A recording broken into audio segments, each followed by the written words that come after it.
The Scottish Tories said it was another clear-cut example of the SNP government squandering taxpayers' money selling their independence obsession abroad.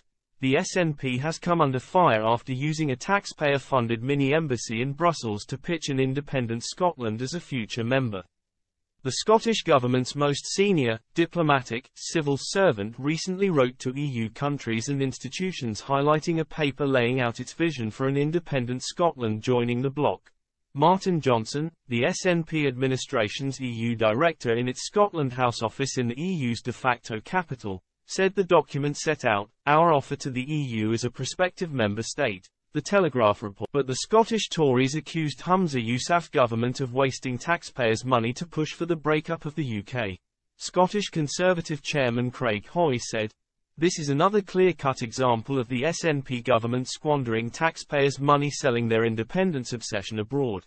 The function of the Scottish government's overseas embassies ought to be to promote Scottish industries and exports. It's completely wrong for them to be used to promote SNP propaganda papers."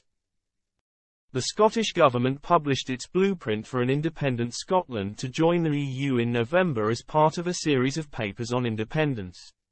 On the day it was released, Mr. Johnson sent an email to officials from member states, third countries, regions and EU institutions that contained a link to the report.